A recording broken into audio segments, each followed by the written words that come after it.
Hello, my buddy. I'm Luna, and welcome back to English with Luna. Maybe you are here because you want to understand English better. Maybe you feel nervous when people speak fast, or maybe you feel like learning English is hard and lonely sometimes. I understand that feeling, but here you are not alone.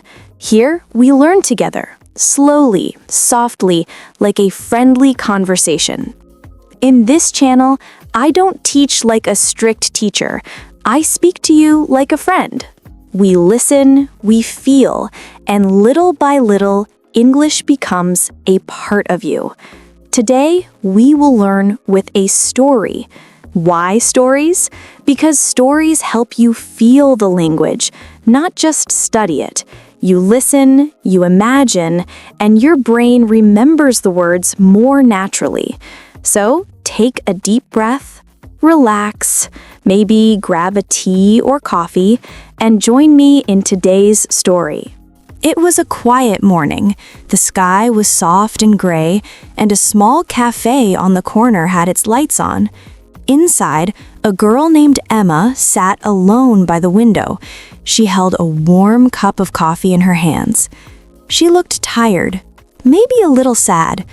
She didn't know why, but the world felt heavy that day. Then the door opened. A boy named Daniel walked in. He also looked quiet, like someone carrying thoughts in his heart. He sat at the table next to Emma, not too close, not too far. For a few minutes, they stayed in silence. Emma watched people walking outside.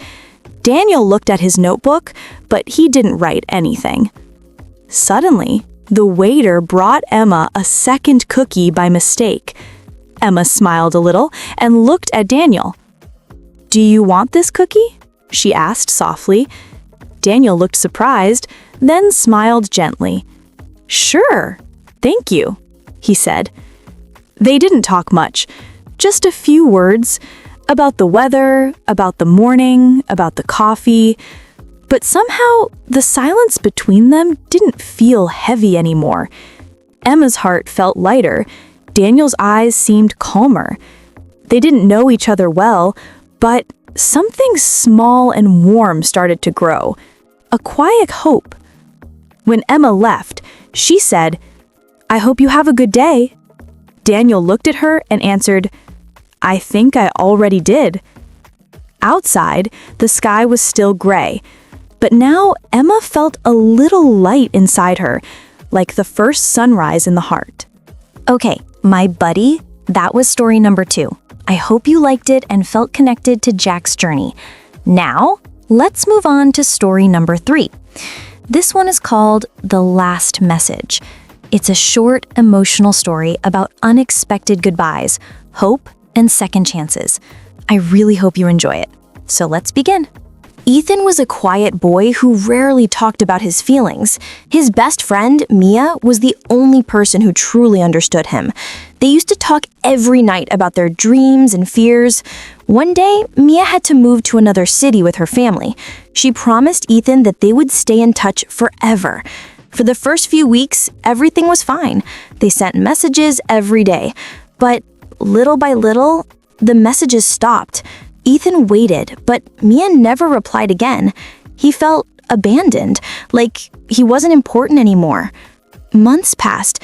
Ethan wanted to forget, but one night, while checking his old phone, he saw a message he had never opened.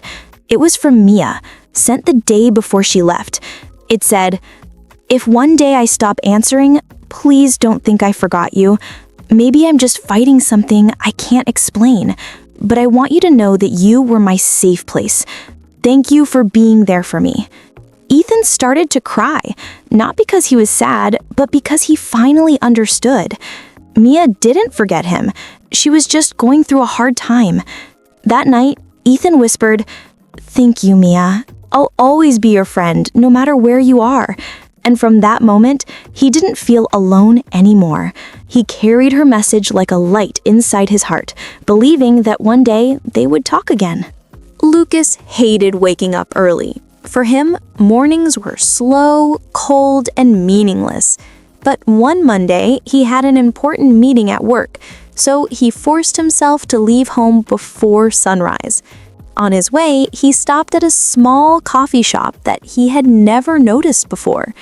It was quiet, almost empty. While waiting for his coffee, he saw a girl sitting alone, drawing something in a notebook.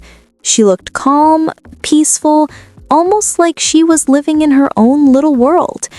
When Lucas received his coffee, he accidentally dropped his pen. The girl picked it up and smiled gently while handing it back. That smile felt warm, like sunlight after a long winter. They didn't talk, but something inside Lucas changed. He left the cafe feeling lighter, more alive. At work, he was more confident. He even laughed, something he hadn't done in a long time.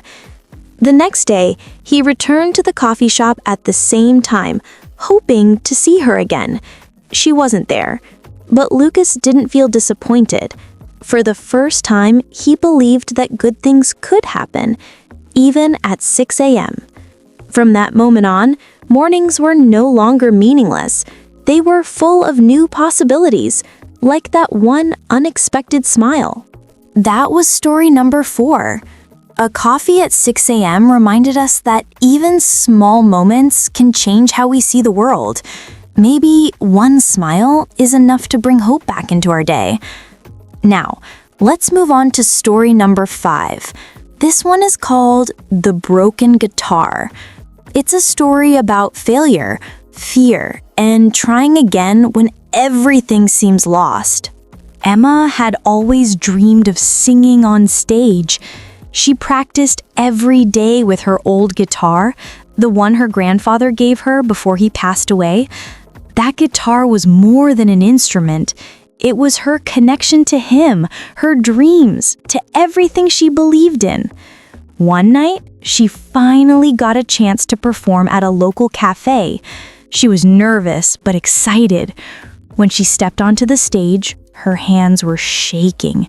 She took a deep breath, touched the guitar, and began to play. But after just a few chords, the guitar string snapped. The sound echoed in the room like a loud mistake. Emma froze. People were watching. Some whispered, some sighed. She felt her heart fall to the floor. Embarrassed, she ran outside with tears in her eyes. She thought it was a sign. Maybe she wasn't good enough. Maybe her dream wasn't real. As she sat on the sidewalk, an old man from the cafe came out and said quietly, "A broken string doesn't mean a broken dream." He handed her a spare string and smiled. Emma went back inside, fixed the guitar, and returned to the stage, even though her voice was trembling. But this time, she sang with her whole heart. Not perfectly, but honestly. When she finished, people clapped, not because she was perfect, but because she was brave. From that night on, the guitar had a new story, not of perfection, but of courage. All right, my buddy, it's shadowing time with Luna. Now, take a deep breath and get ready to speak with me. Remember, this moment is yours. Speak out loud, don't be shy, and let your English flow naturally. Repeat after me, once, okay? Let's begin. Love is stronger than fear. She picked up her guitar and started to play. Every note carried a piece of her heart. Even when things get hard, never stop dreaming. He smiled, knowing that hope was still alive. Sometimes silence speaks louder than words. They met again under the same stars. The world feels lighter when you forgive. Learning English is like learning to love. It takes patience and heart. Keep practicing even when nobody's watching. Your voice matters. Your story matters. One small step every day makes a big change. Don't try to be perfect. just try to be real. Confidence grows when you speak out loud. This is how fluency begins, with your courage. You are doing great, my buddy! Amazing work! Every word you say brings you closer to real English fluency. Keep practicing every day. And remember, your voice is powerful. You're not just learning words, you're learning how to express your heart. Great job, my buddy! I'm really proud of you. You listened, you learned, and you stayed with me until the end. Remember, learning English is easier when you feel happy and relaxed. So keep smiling because a happy mind learns faster.